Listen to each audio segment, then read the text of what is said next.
پاکستان میں high Jack train سے رہا کرائے گئے 104 یرغمالی 16 BLA جنگجو ہلاک۔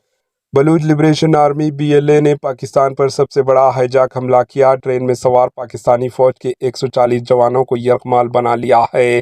اب تک بلوچ باغیوں نے دعویٰ کیا ہے کہ پاکستان کے 30 فوجیوں کو مار دیا گیا۔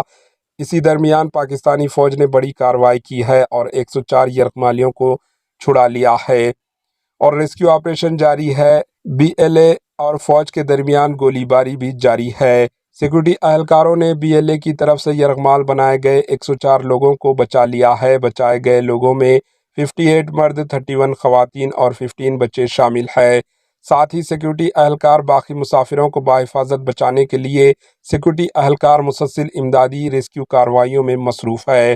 فوج کی کارروائی میں اب تک BLA کی 23 جنگجو مارے جا چکے ہیں جبکہ متحدہ کے زخمی ہونے کی اطلاعات ہے۔ سیکورٹی اہلکاروں کی کارروائی کے سبب مبینہ دہشت گرد چھوٹے چھوٹے گروپوں میں تقسیم ہو گئے ہیں۔ وہیں زخمی مسافروں کو قریب کے اسپتال میں داخل کروایا گیا جبکہ اضافی سیکورٹی اہلکار کو علاقے میں بھیج دیا گیا۔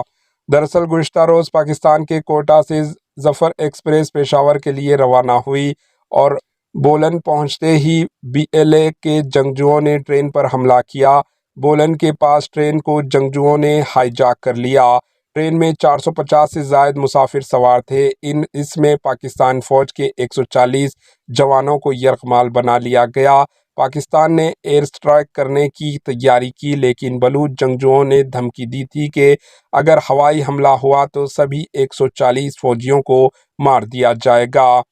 یہ حملہ پاکستانی فوج بلوچ علیحدگی پسندوں کی اب تک کی سب سے حملوں میں سے ایک ہے۔ Bureau report AHN news.